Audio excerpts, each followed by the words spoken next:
집 한 채를 부부 공동 명의로 갖고 있지만 종합부동산세는 단독 명의인 것처럼 납부하겠다고 신청하는 절차가 올해 처음 시행됩니다. 절세를 위해 허용이 되는 건데 윤선영 기자와 자세히 알아보겠습니다.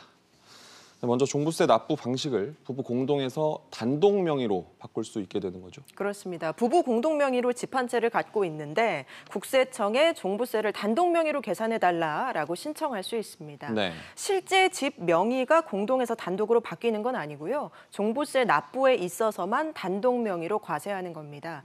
신청은 오는 16일부터 30일까지 홈택스나 관할 세무서를 통해 하시면 되고요. 올해만이 아니라 매년 종부세 납부 전에 신청하실 수 있습니다. 그런데 공동 명의가 유리한 건 이미 알려진 사실인데 왜 단독 명의로 바꾸는 거죠? 네, 그런 의문을 가지실 수가 있습니다. 종부세법 개정안에 따르면 1주택자 단독 명의는 11억 원을 기본으로 공제해주고 부부 공동은 각각 6억 원씩 모두 12억 원까지 공제를 해주기 때문에 이것만 보면 공동 명의가 단독 명의보다 유리해 보이죠. 그렇죠. 하지만 공동 명의는 못 받는 세금 혜택이 있는데 바로 고령자와 장기 보유 세액 공제입니다.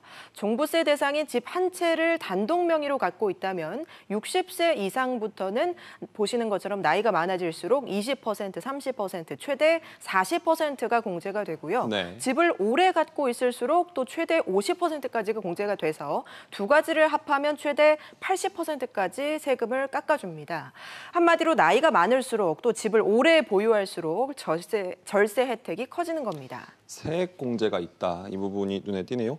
그렇다면 반대로 나이가 적고 집 보유 기간이 짧은 경우도 있을 수 있지 않습니까? 이런 경우는 어떻게 됩니까? 네, 단독보다 공동 명의가 낫습니다. 사례를 통해서 좀 살펴볼까요?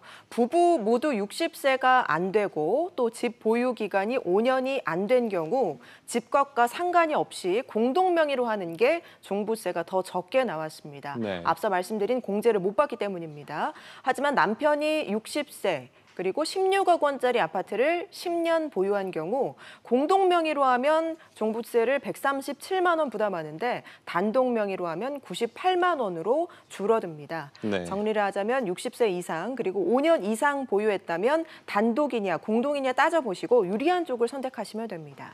나이와 집 보유 기간 잘 살펴보셔야겠군요. 윤 기자 잘 들었습니다.